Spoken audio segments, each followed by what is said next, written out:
aujourd'hui à Lyon, dans cette belle ville, cher Gérard, ce beau symbole. Après avoir traversé le pont, nous avons toutes et tous rejoint ce musée des Confluences. Parce qu'au fond, c'est bien de cela dont il s'agit aujourd'hui. De savoir comment, ensemble, quelles que soient nos sensibilités politiques, quelles que soient nos origines nationales, quelles que soient au fond nos provenances, et peut-être nos destinées aux uns et aux autres, aux unes et aux autres, comment converger pour porter un projet commun, pour relever un défi commun. Et dans cette belle ville de Lyon, il y a eu de telles aventures qui ont été relevées.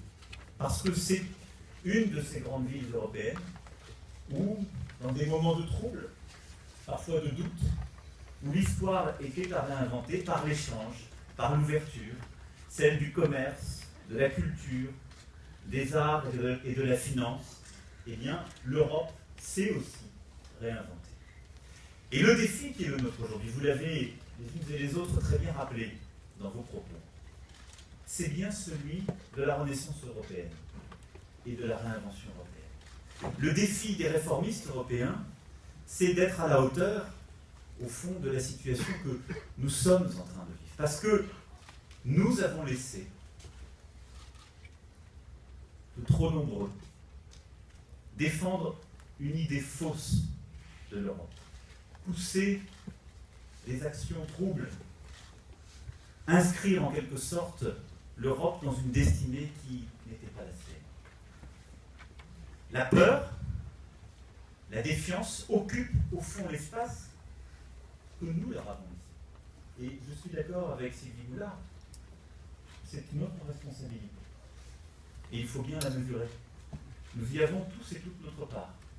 Lorsque nous laissons s'exprimer surtout celles et ceux qui doutent, qui sont pour faire sortir la Grèce un jour, la Grande-Bretagne l'autre, les Pays-Bas ou la France le jour d'après, nous ne sommes pas à la hauteur de la promesse, un moment tenu.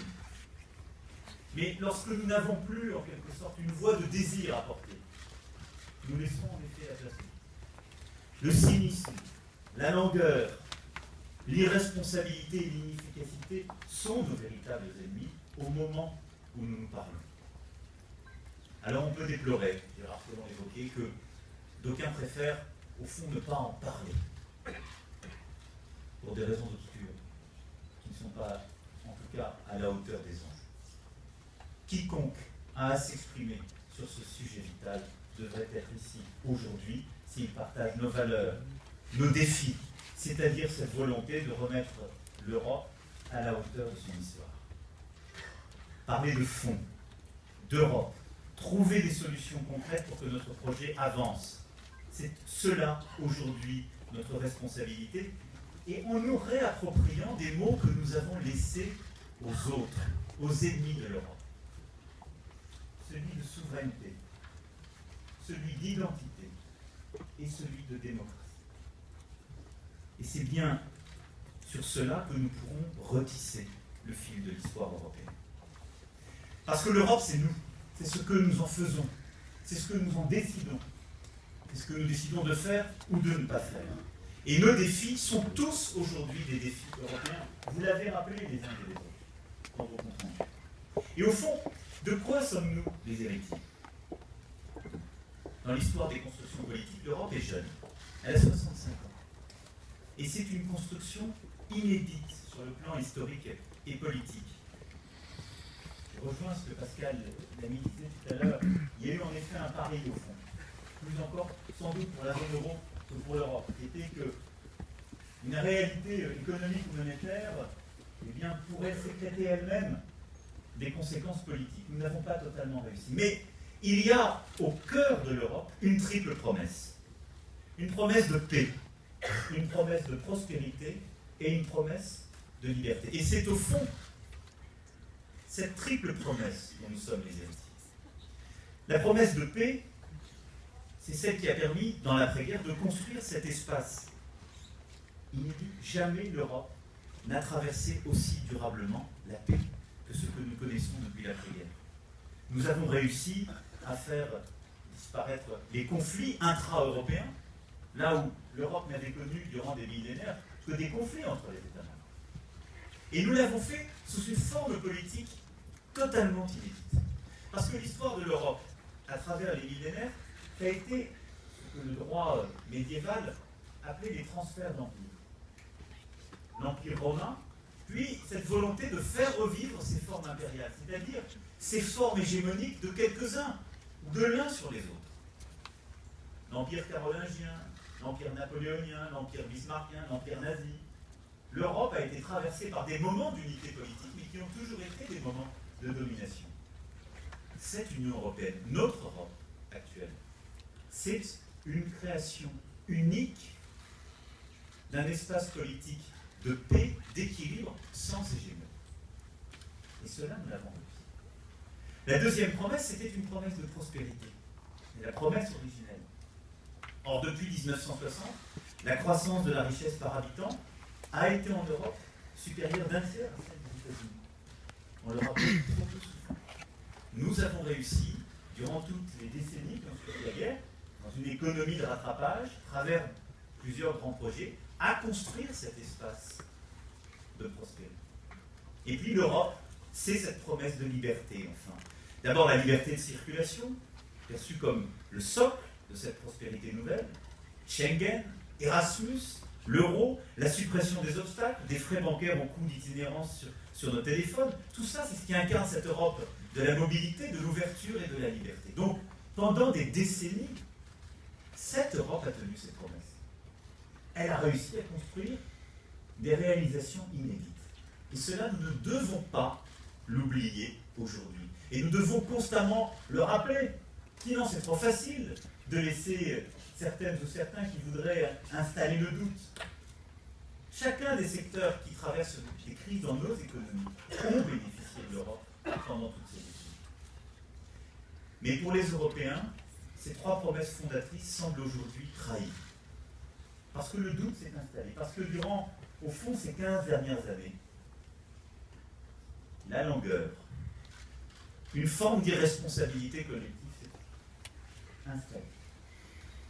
Les crises syriennes, libyennes, ukrainiennes, les grandes migrations inédites depuis 60 ans, les attaques terroristes répétées sur notre sol, nous ont ouvert les yeux et nous ont reprojetés au fond dans une histoire qui est revenue en Europe, avec son lot de drames. Et elle fait douter beaucoup. Est-ce que les États ne sont finalement pas plus efficaces? Est-ce que cette Europe tient encore cette promesse de paix à laquelle nous étions si attachés? Dans le même temps, l'Europe s'est engluée dans une croissance molle, plus molle que beaucoup d'autres, parce qu'elle n'a pas résolu ses propres paradoxes, bien souvent sa propre incomplétude, parce qu'elle s'est installée dans des équilibres imparfaits. Un marché unique, certes, mais qui n'était pas accompagné de toutes les réformes, et parfois de nos propres engagements. Nous avons notre part de responsabilité dans ces dysfonctionnements. Une zone euro, certes, avec une monnaie commune, mais des politiques qui restent extraordinairement diverses. Et une divergence s'est installée, en particulier au sein de la zone euro, qui a affaibli cette promesse de croissance. Nos économies se sont écartées durant les 15 dernières années. D'abord, sous la facilité, parce que nous avions le même taux d'intérêt partout. Et donc ceux qui étaient peu compétitifs et très endettés ont encore, durant les premières années, accru leur faiblesse. Et puis parce que nous n'avons eu qu'une réponse disciplinaire et non coordonnée dans la crise, en oubliant que le rôle, en particulier au sein de la zone euro, était aussi de réduire les écarts. Et on a demandé à beaucoup de pays de faire des efforts budgétaires et des réformes en même temps, très vite, non plus en s'ajustant par la monnaie, mais en termes réels, sans forcément en même temps avoir la politique d'investissement qui seule aurait pu aider à une relance. Et donc oui, nos économies se sont écartées, notre capacité à croître s'est réduite. Et si nous n'offrons pas d'autres perspectives à la jeunesse européenne, alors nous récupérons notre bonheur. Imaginez, depuis presque 10 ans, les jeunes de notre petit continent ne connaissent que la crise économique. Nous avons plongé nombre de pays dans une situation où la jeunesse connaît un taux de chômage d'environ 50%. Et ils ne voient en effet que sommet après sommet des dirigeants qui leur promettent une crise qui s'achève. C'est là que nous sommes en train de nourrir les drames européens. Pas ceux, forcément, d'aujourd'hui ou de demain, mais ceux d'après-demain, monsieur. C'est là que nous nourrissons le scepticisme européen. Et le défi économique et politique qui est le nôtre ne doit pas être oublié dans les temps que nous traversons. Parce que sinon, nous générerons, nous nourrirons la colère, la frustration, qui demain viendra encore davantage désagréger notre projet. Et puis la liberté de circuler enfin, et chaque jour remise en cause pour des raisons de sécurité.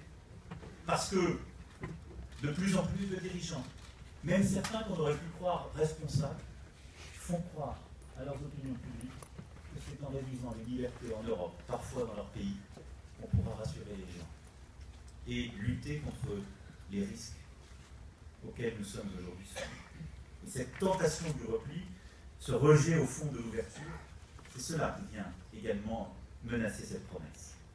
Et vous le voyez, l'Europe est aujourd'hui en risque extrême. Un risque de désagrégation, un risque au fond d'effacement, par notre faute collectivement. Et elle ne retrouvera pas spontanément, au fond, le cours de son histoire. Nous devons aujourd'hui prendre des risques, prendre nos responsabilités en Europe. C'est cela la tâche des réformistes. Parce que cette Europe est en train de trahir ces trois promesses, du fait des circonstances, du fait de mauvaises décisions, ou du fait de non-décisions parfois. Et le Brexit en est une parfaite illustration. Ce n'est pas un acte égoïste, le Brexit. J'entends parfois des voix qui voudraient, comme disait Bertolt Brecht, qu'on décide de dissoudre le peuple. Je ne recommande pas ces pratiques. Elles peuvent paraître commodes, elles se retournent toujours contre nous. Mais le Brexit, il dit quoi? Il dit un besoin de protection. Il dit une indignation face à une Europe qui avait perdu son propre cheminement. Il traduit l'échec d'une société qui a négligé les inégalités. Il traduit, c'est un peu d'ailleurs l'ironie de l'histoire, une forme d'échec européen qu'en grande partie, la Grande-Bretagne et quelques autres États membres avaient beaucoup encouragé. Celle d'une Europe où, au fond, le marché aurait tout réglé. Nous n'avions plus besoin de normes communes, de sécurité pour les individus. Elle a traduit de la défiance, non pas de la défiance à l'égard d'un étranger lointain, mais à l'égard des autres Européens, des Hongrois, des Polonais. Elle a traduit une peur, la peur des perdants, la peur de celles et ceux qui ne réussissent pas dans cette mondialisation et qui ne réussissent pas dans cette Europe. Et oui, si nous ne savons pas reconstruire la renaissance européenne en considérant, en écoutant, non pas pour être d'accord avec leur colère, mais pour la considérer et proposer des solutions. Si nous n'écoutons pas les perdants, si nous ne leur proposons pas quelque chose, l'Europe, au fond, se repliera et se dissoudra. Et donc, ce risque qui nous guette, que nous connaissons chaque jour, c'est celui de la crise européenne, l'épuisement des idées, des méthodes, et sans doute aussi, permettez-moi cette expression, de certaines générations. Je n'emploie pas ici sur le simple sens démographique, mais en référence à cette belle formule de Shimon Peres qui nous dit l'année dernière: on est jeune aussi longtemps que la somme des rêves dépasse la somme des réalisations. Et quand j'entends beaucoup de dirigeants européens dire tout ce qu'ils ont fait durant les sommets précédents, mais si peu dire tout ce dont ils rêvent pour notre Europe, je me dis qu'ils sont vieux. Et c'est bien le problème de cette Europe aujourd'hui.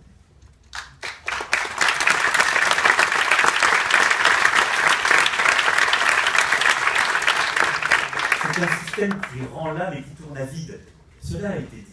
C'est celui des sommets où les uns après les autres, comme à Bratislava la semaine dernière, on s'enferme à huis clos, on répète des grands principes. Et au fond, malheureusement, c'est notre responsabilité commune. On ne parle plus, on ne propose plus de rêves de projet. On discute les mots du communique. Les mots du communique. Pour ensuite aller expliquer à chacune et chacun que ça n'était pas tout à fait cela, que nos interprétations sont finalement divergentes, que c'est notre interprétation qui a gagné et pas la leur, et que, au fond, tout va bien. Mais partout, malgré tout, où je me déplace, dans le Cantal, la semaine dernière, en Bretagne, un peu plus tôt, auprès de celles et ceux qui ont beaucoup perdu ces derniers mois, qui parfois doutent, je n'entends pas un discours de haine de l'Europe. Ils savent les uns et les autres ce qu'ils doivent à cette Europe. J'entends des interrogations. J'entends parfois des indignations parce qu'on a, au fond, voulu se débarrasser d'une Europe qui protégeait, qui régulait. J'entends de l'inquiétude, parfois de l'indignation contre une Europe trop tatillonne ou trop bureaucratique, parce qu'on l'a laissé faire et s'occuper de choses qui n'étaient pas non plus totalement sa fonction première. Mais partout, la lucidité que, face à nos défis, nous avons besoin de cette Europe, qu'elle fait partie de la République. Alors comment, au fond, recréer ce désir d'Europe? Parce que c'est bien de cela dont il s'agit. C'est bien de cela, en effet, dont nous avons besoin. Notre réponse à nos réformistes, Pascal Lamy le disait tout à l'heure, ça n'est pas d'aller expliquer aux gens qui n'ont pas bien compris. Ce serait trop facile. Ça ne marche plus. C'est de savoir comment nous recréons cette Europe chaude, ce désir, cette volonté d'aller de l'avant. Et ma conviction, c'est en reprenant le pouvoir sur des mots, des concepts fondamentaux que nous avons laissés aux extrémistes, que nous avons laissés aux anti-européens. Et c'est là où, en effet, Rico le disait tout à l'heure, nous devons, au fond, quitter les voies parfois trop confortables des réformistes ou des gens raisonnables et aller dans la bataille sur le terrain. Ça passera par la souveraineté et l'efficacité qui l'accompagne. Ça passera par la revendication de notre identité européenne et par une vitalité démocratique retrouvée. C'est cela que finalement nous devons porter pour combattre le discours de fermeture, pour combattre ces idées trop faciles imposées par certains. La souveraineté d'abord, parce que c'est à cette condition que nous construirons notre rapport au monde, que nous retrouverons le sel de l'aventure européenne. Nous avons besoin, pour être un espace ouvert au monde, d'avoir des protections. Nous avons confondu des notions pourtant radicalement différentes. Nous avons brouillé, au fond, les messages, et ce faisant les actions. Nous avons confondu la protection et le protectionnisme. L'Europe est aujourd'hui un continent ouvert dans le commerce international, ouvert au monde, vivant du monde, construisant sa prospérité par cette ouverture. Et la France au premier chef. Nous en avons besoin. Mais par contre, nous n'avons pas pour autant à être un continent ouvert à tous les vents, sans aucune protection. Et là-dessus, nous avons parfois accepté, au fond, des facilités. Je l'ai vécu en tant que ministre dans le cœur de la crise sur l'acier, attaqué depuis 18 mois par les Chinois, les Indiens, les Russes, faisait un véritable, et qui continue à faire un véritable dumping sur l'acier. Nous sommes-nous parfaitement défendus? Je ne le crois pas. Nous avons poussé, la solution est européenne, donc il ne s'agit pas de dire c'est l'Europe notre problème. L'Europe, ce sont celles et ceux qui nous attaquent indûment. Mais l'Europe ne réagit pas assez vite. Elle prend 2 à 3 fois plus de temps que les Américains à imposer des tarifs. Et elle impose des tarifs 5 à 10 fois supérieurs aux Américains. Vous viendrait-il à l'esprit de dire que les États-Unis sont un continent protectionniste? Non. Simplement, si nous ne sommes pas en capacité d'expliquer à nos travailleurs, et la Grande-Bretagne a eu à vivre ça à Portal-Mode, il y a quelques mois, en plein Brexit. Alors expliquer qu'au fond, nous avons eu des surcapacités en Europe. Nous les avons réglées à travers des plans successifs, douloureux pour certaines régions. Nous avons eu des défis de compétitivité. Nous les avons réglés en innovant, en investissant, en demandant des efforts à nos travailleurs. Mais qu'en même temps, lorsque nous sommes attaqués indûment, nous savons nous défendre pour protéger nos industries et nos travailleurs. Parce que la liberté a des règles. Et parce que ces règles doivent être respectées. Et parce que le bon espace pour les faire respecter, c'est l'Europe. C'est cela la souveraineté. De la même façon, nous sommes en train de vivre aujourd'hui un défi migratoire. Et nous sommes en train de confondre, là aussi, souverainisme et nationalisme. Et c'est cette deuxième confusion qui est en train de nous faire perdre la bataille. Ces deux notions n'ont rien à voir. Où sont les vrais souverainistes aujourd'hui? Où sont celles et ceux qui veulent construire la protection des individus légitimes, la cohérence d'un espace politique commun face à des risques, des défis nouveaux, le défi migratoire en particulier? Ils sont européens, les souverainistes, parce que la bonne capacité à répondre à ces défis, elle est européenne.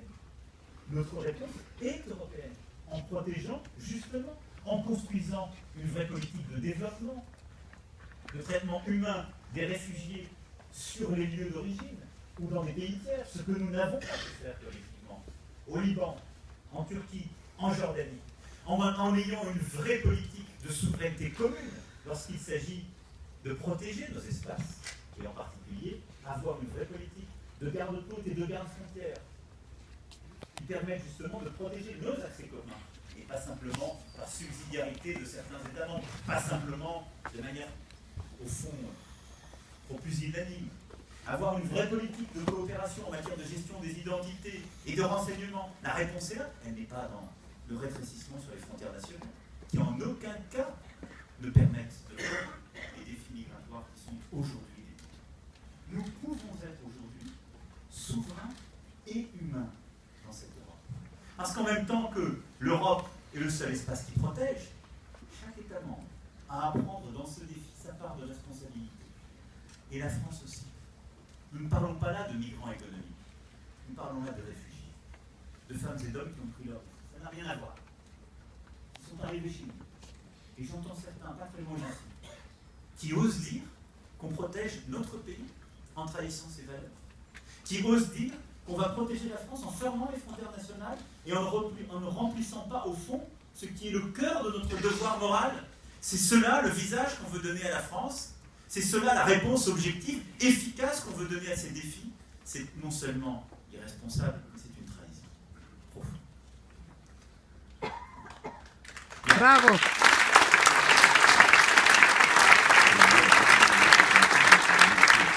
Être c'est agir efficacement dans cet espace commun.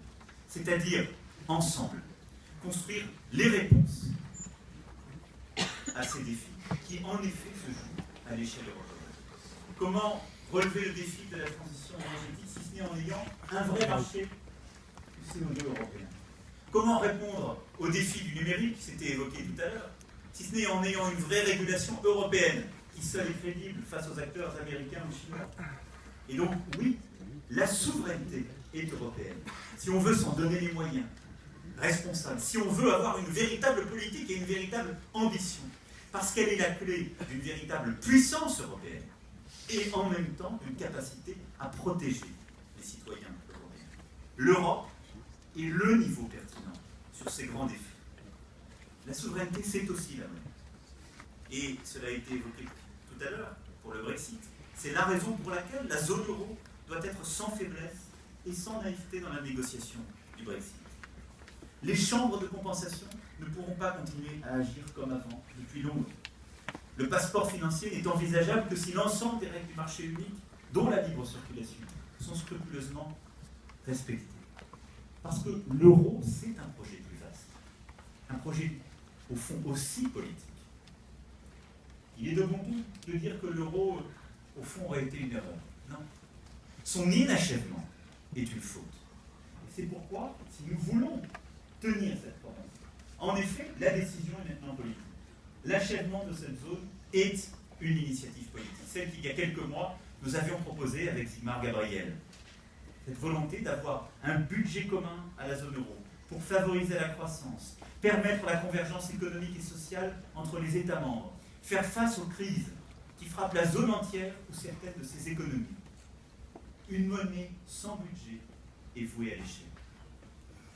Et là aussi, je regrette que ce sujet soit totalement oublié aujourd'hui dans les réunions et les sommets qui ont suivi le Brexit. Parce que la zone euro doit être relancée par plus de solidarité et plus d'investissement. Les États membres ont une responsabilité, la France au premier chef. Continuer et intensifier les réformes. C'est à ce titre que nous construirons notre propre crédibilité et notre capacité, au fond, à redynamiser le couple franco-allemand. Mais dans le même temps, l'Europe et la zone euro ont une responsabilité en termes de solidarité et d'investissement. Sans cela, nous laisserons périr dans chaque pays les réformateurs qui prendront leurs risques.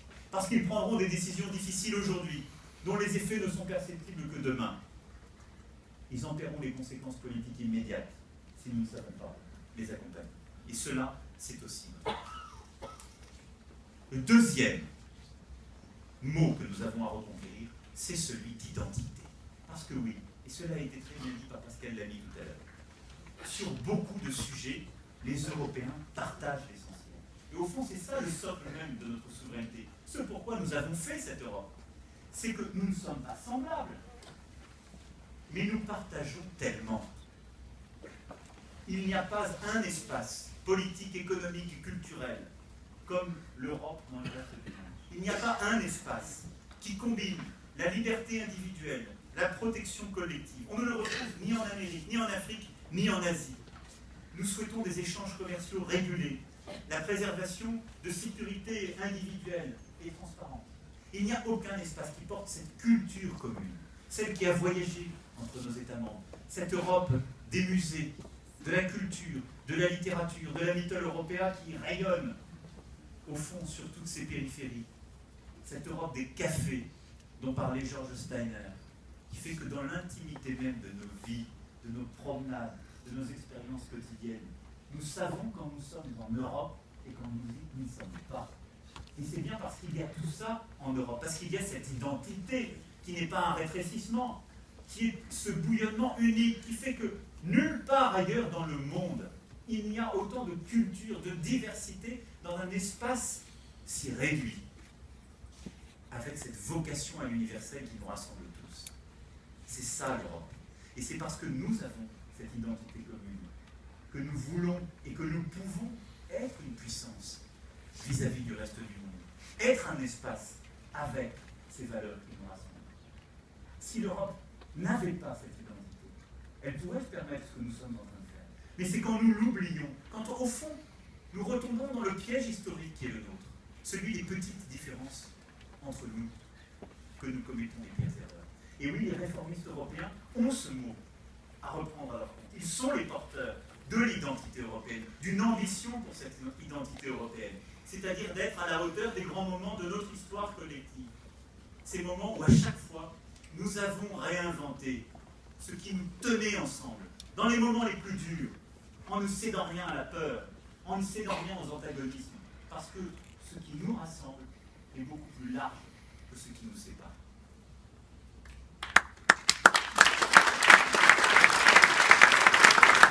Enfin, cette Europe, elle ne pourra renaître pleinement et repartir que si nous prenons tous et toutes ensemble pleinement le risque démocratique.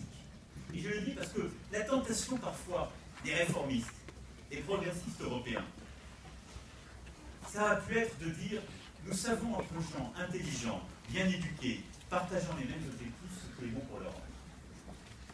Ne nous précipitons pas de demander au peuple ce qu'il en pense. Viendra le moment et il suivra. C'est un peu notre tradition historique. L'Europe s'est faite comme ça, par cette avant-garde éclairée. Ce serait une erreur de continuer avec cette méthode. Ce serait une erreur parce qu'on laisserait alors la vitalité démocratique aux extrêmes, à ceux qui doutent. Et on l'entend déjà, le concert de référendum qui est en train de naître partout en Europe. Marine Le Pen ici, qui propose, grande démocrate, un référendum sur l'Europe. Et beaucoup d'autres lui emboîtent le pas. Donc nous ne devons pas avoir peur des peuples. Nous devons simplement construire cette nouvelle aventure européenne avec nos peuples. Ce qui est différent. Ce qui n'est pas la démagogie du référendum. Ce qui n'est pas la question posée à tout le monde demain, êtes-vous content avec l'Europe? La réponse est connue, je crois que nous sommes en train de la partager. La question c'est, quelle Europe voulons-nous ensemble reconstruire? Qu'est-ce qu'on va perdre avec l'Europe si on l'abandonne? On répondra mieux à la crise du lait sans Europe. Moi j'ai plutôt le sentiment que c'est un affaiblissement de certaines réponses européennes qui nous a conduit là, et un défaut d'anticipation de notre part. La clé aujourd'hui de notre réponse, elle est au fond ni dans les conclaves diplomatiques qui se succèdent, fatigués, ni dans le référendum des flouards. Elle est dans une exigence démocratique apaisée et claire.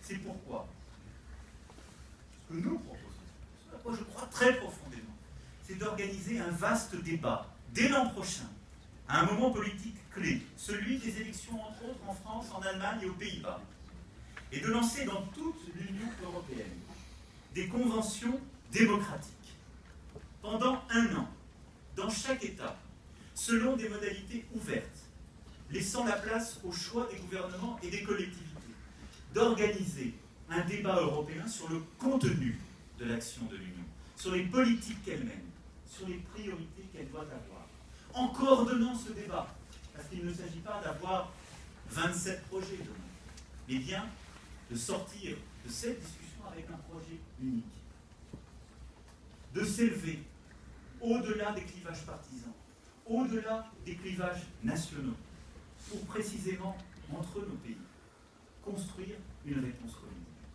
Il ne s'agit pas ici de croire à une démocratie participative miraculeuse. Je vous rassure, je n'ai pas cette naïveté, en considérant qu'au fond, elle livrerait toutes les solutions que les responsables politiques n'ont plus le courage ou la lucidité de proposer. Mais soumettre à la discussion collective, demander à chacun de réfléchir, de proposer, avec ces débats dans les régions, dans les assemblées parlementaires, au Parlement européen, par des consultations en ligne, peut redonner confiance et créer un formidable élan. Je le crois très profondément. C'est cela l'Europe chaude dont nous parlions tout à l'heure. Et nous en avons besoin. Parce que ces débats, partout en Europe, donneront une vitalité, une réalité à un démos européen qui aujourd'hui n'existe pas. Parce que nous avons construit au fond des règles collectives pour le fracturer jusqu'ici en 28 débats. Se nourrissant de ces débats, les gouvernements européens élaboreraient une feuille de route, un projet pour l'Europe, traçant les priorités d'action de l'Union et leur calendrier de mise en œuvre pour les 5 à 10 ans à venir. Parce qu'à chaque fois que l'Europe a avancé, elle a avancé grâce à une feuille de route de 10 ou 15 ans, par des projets refondateurs, en prenant des risques. Il ne s'agit pas là de construire un document de 200 pages qui ne sera lu par personne, qui donnera lieu à des débats abscons, à des déformations, et donc au résultat que nous connaissons parfaitement en France. Mais une feuille de route brève, avec quelques défis communs, des actions précises, la consolidation de la zone euro, avec la création d'un budget commun, le renforcement de notre politique commerciale, avec une puissante politique anti-dumping, la création d'un fonds européen de défense pour développer des capacités communes, etc., etc. Et ce projet pour l'Europe, ce projet clair, c'est ensuite lui que nous pourrons soumettre à référendum. Mais avec un principe identifié, déjà rappelé par plusieurs, que chacune et chacun qui suivra ce projet puisse avancer à son rythme. Que cette Europe ne soit plus non plus une Europe de l'obstruction. Ou parce que l'un ou l'autre doute, celles et ceux qui veulent avancer ne peuvent plus progresser. Nous avons besoin, pour recréer cette Europe du désir, d'avoir une Europe des projets. L'Europe a avancé quand quelques-uns ont pris des risques, parfois des risques fous. Et que les autres, à ce moment-là, se sont mis à les regarder en se disant « c'est formidable ce qu'ils sont en train d'entreprendre, j'ai envie d'en être ». L'Europe recule, depuis qu'elles sont mises dans des règles, au fond, où un seul peut tout bloquer. Et où le doute de l'un peut contaminer tous les autres. Et donc, cette vitalité démocratique, elle impose aussi une exigence. Et oui, elle donnera lieu, à coup sûr, à une Europe à plusieurs vitesses. Elle est déjà là. Mais à une Europe plus vivace, à une Europe qui aura été discutée avec nos peuples, voulue, et à une Europe qui avance sur de nouveaux projets, avec une nouvelle volonté commune.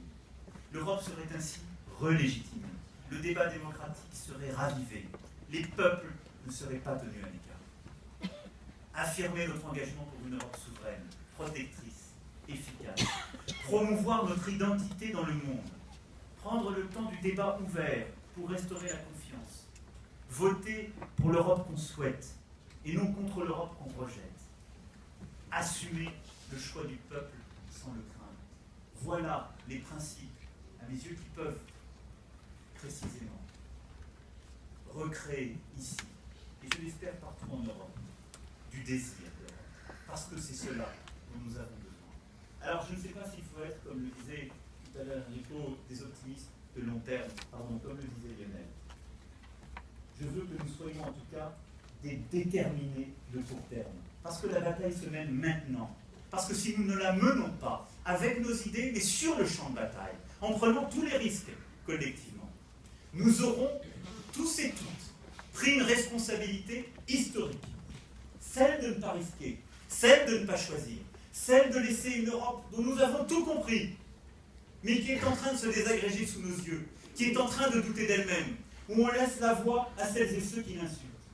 Donc, optimiste de long terme, oui, parce que déterminé dès à présent à nous battre sur chacun de ces domaines, parce que la bataille européenne est vitale, parce que cette bataille européenne, c'est aussi une bataille française. Merci pour votre attention.